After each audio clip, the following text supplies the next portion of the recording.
Vaya conmigo un momento al primer libro de Reyes, capítulo 17, verso 8. En adelante vamos a leer. Primer libro de los Reyes, capítulo 17.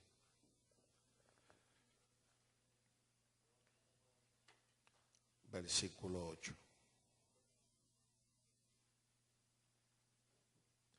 Estamos de pie para leer la palabra, si tiene la amabilidad.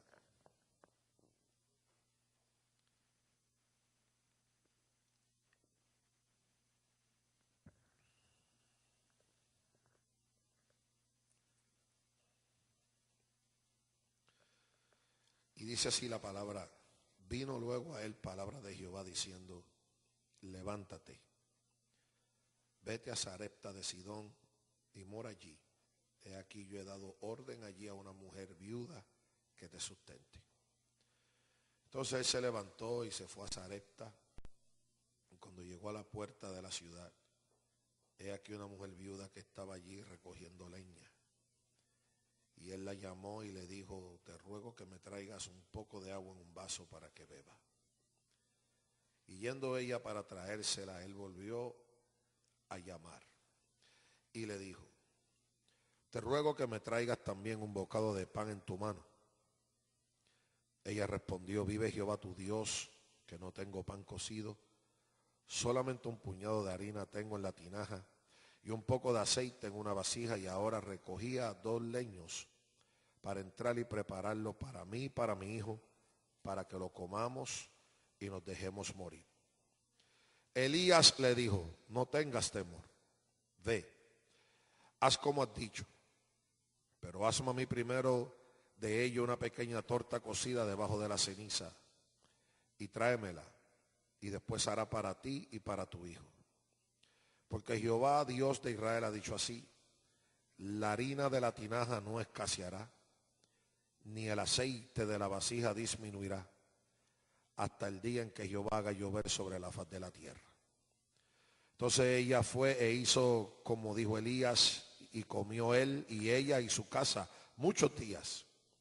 Y la harina de la tinaja no escaseó, ni el aceite de la vasija menguó, conforme a la palabra que Jehová había dicho por Elías.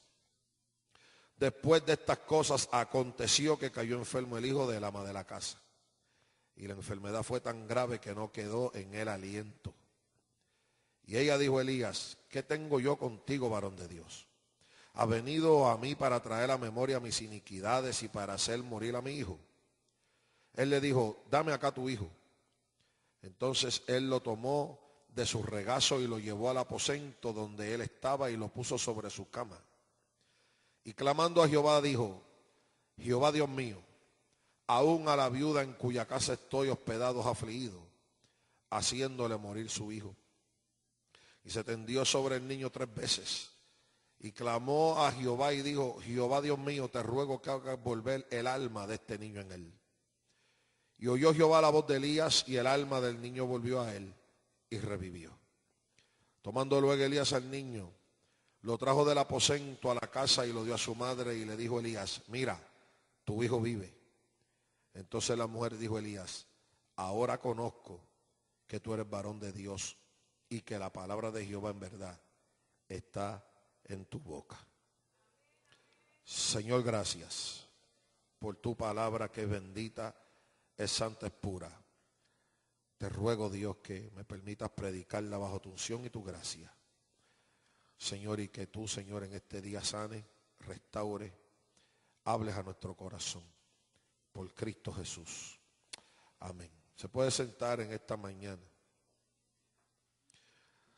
Como pudimos leer en el pasaje, Elías es parte esencial de este pasaje. Y a través de este pasaje nosotros vamos a ver en esta mañana algo muy importante y muy trascendental en nuestras vidas, algo que nosotros debemos realmente atesorar. Y es ver cómo la providencia divina va en aumento, se profundiza en la vida del creyente. Y yo le quiero hablar bajo ese tema, las profundidades de la providencia divina. las profundidades de la providencia divina. Providencia es parte de un acto de Dios que hace para con el hombre, donde Dios en su amor ha decidido, ya ha decretado bendecir, ayudar.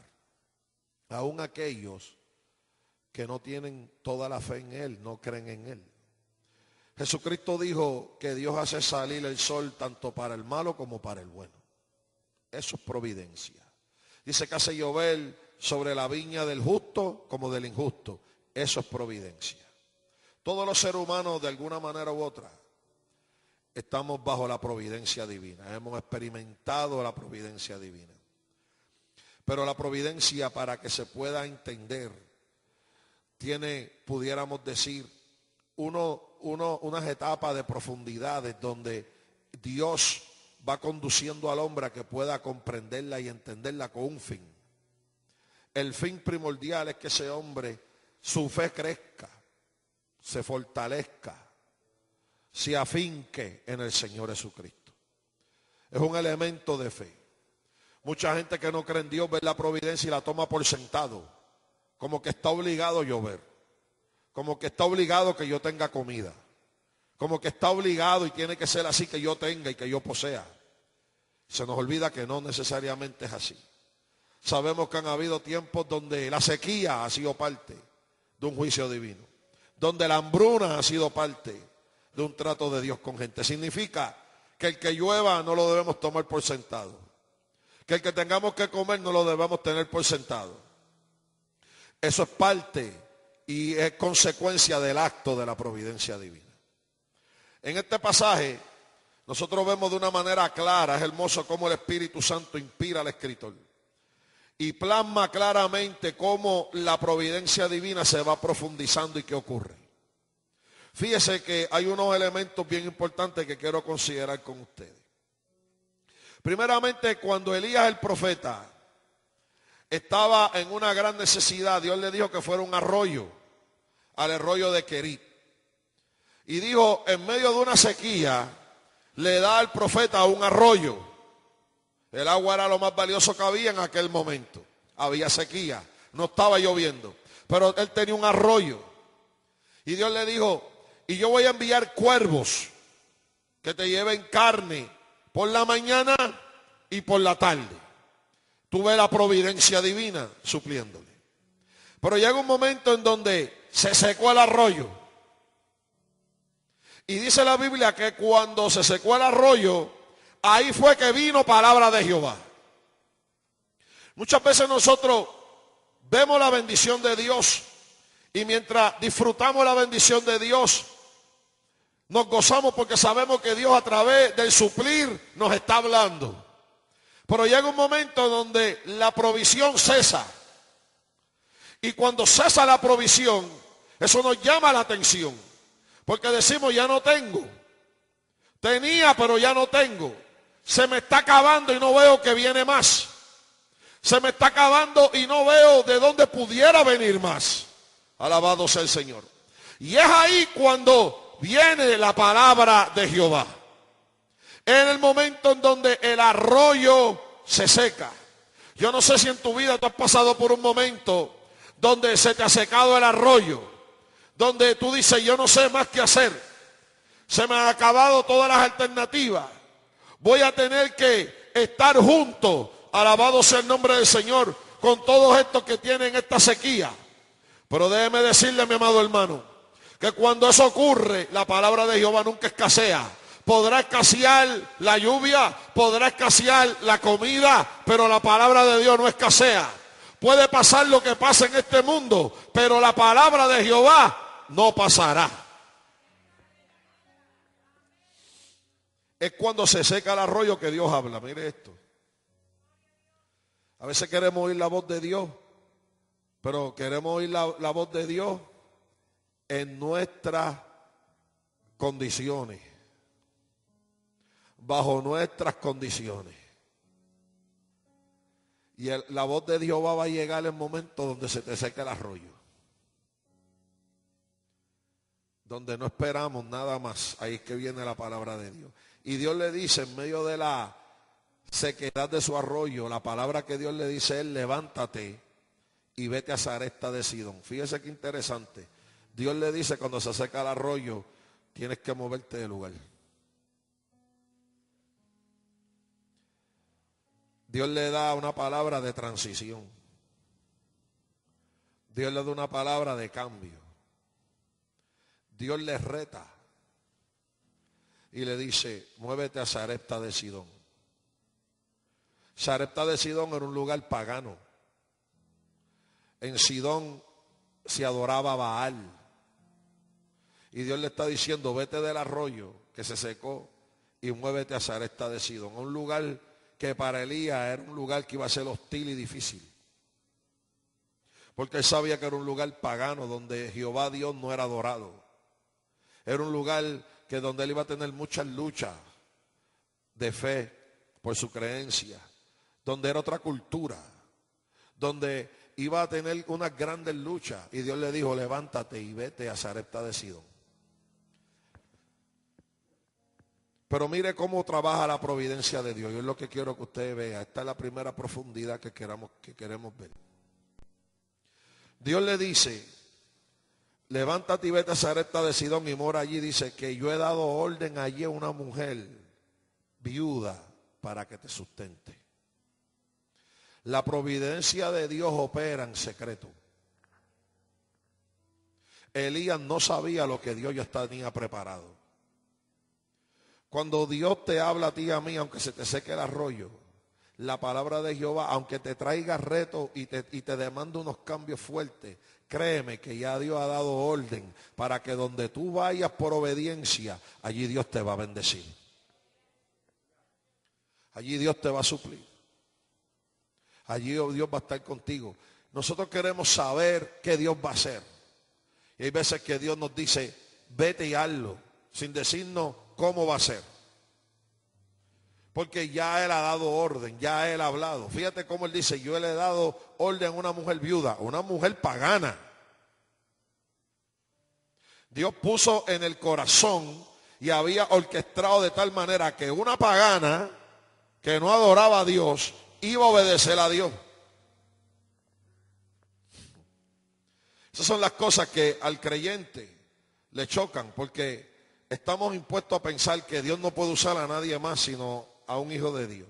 Dios puede usar hasta una piedra si los hijos de Dios no hablan. Si los hijos de Dios no hacen lo que tienen que hacer, Dios puede usar un peñón. Cristo le dijo a los fariseos: si ustedes no hablaran, ni sus hijos, aún las piedras hablarían. Son de las cosas que nos retan a nosotros la fe y nos retan la teología, porque decimos: eso no es posible. A veces creemos que Dios tiene línea directa con X persona, que tiene franquicia, que solo le habla a esta, a fulanito, a fulanita. No, Dios hace como Él quiere. Dios le había dado orden, dice Dios. Ya yo le he dado orden a una mujer viuda que te sustente. No importa cuán grande sea el reto, no importa cuán difícil tú veas la circunstancia, no importa cuánto pueda atemorizar. Un cambio que Dios esté orquestando en tu vida y en la mía, recuerda que si viene de parte de Dios, Dios ya tiene todo bajo control. Somos nosotros los que muchas veces necesitamos sentirnos en control para entonces hacer las cosas. Y no es así. ¿Por qué no es así? Porque si fuese así, nunca descubriríamos ni gozaríamos de las profundidades de la providencia divina. Pues pudiéramos haber hecho nosotros mismos. Nosotros tenemos el control, pues lo hice yo. Pero cuando donde voy a estar no tengo control, tengo que confiar y creer en el que está en control. Y ahí yo voy a ir entendiendo la profundidad de la providencia divina para conmigo como hijo e hija de Dios. ¿Cuánto dan gloria al Señor? Pero el que puede gozar y entender la profundidad de la providencia de Dios tiene que ser obediente. Fíjate que el verso 10 dice que entonces él se levantó y fue.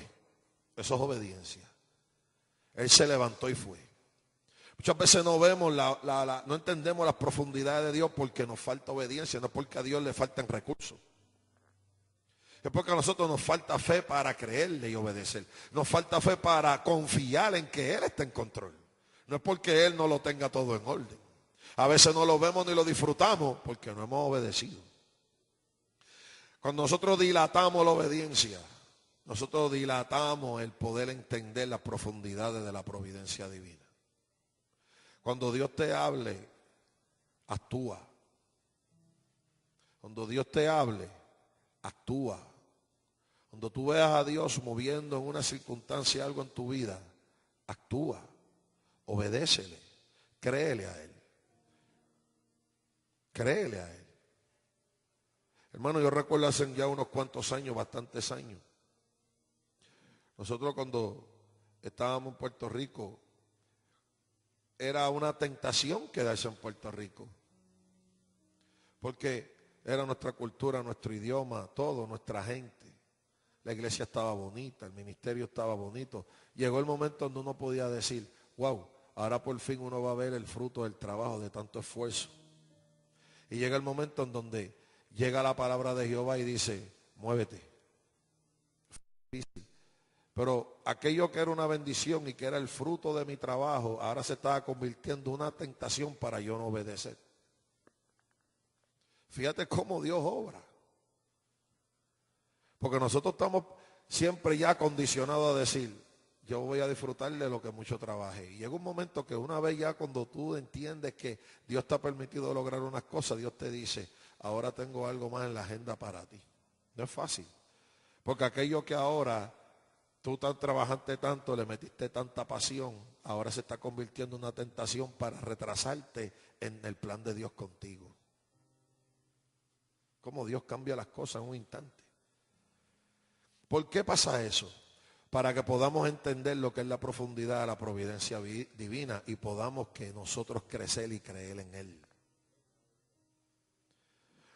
¿Sabe, hermano? Nosotros a veces creemos en Dios de acuerdo a lo que hemos experimentado con Él, pero Dios es mucho más grande que la experiencia que tú has tenido con Él y que yo he tenido con Él. Elías se levantó y fue a Sarepta y cuando llegó a la puerta de la ciudad vio una mujer viuda que estaba recogiendo leña. Él la llamó y le dijo, te ruego que me traigas un vaso de agua para que beba. ¿Por qué Elías le habla a esa mujer con tanta confianza? Porque ya él sabía que Dios le había dicho que voy a tener una mujer allí que te sustente. Elías desde Querit hasta Sarepta caminó kilómetros bajo el sol. No había agua, el arroyo se le había secado. Tuvo que caminar en la transición del desierto para llegar al lugar de conocer la profundidad de la providencia divina. Nosotros a veces no entendemos la profundidad de la providencia divina porque no nos atrevemos a pasar por las transiciones y por los desiertos que se ponen delante de nosotros. Y cuando digo desierto no tiene que ser necesariamente un lugar de tormento. Muchas veces creemos y vemos que el desierto es solamente un lugar de tormento. No, el desierto también en la Biblia representa un lugar de purificación. El desierto también representa en la Biblia un lugar de ver la gloria de Dios. El desierto es el lugar donde Dios también habla.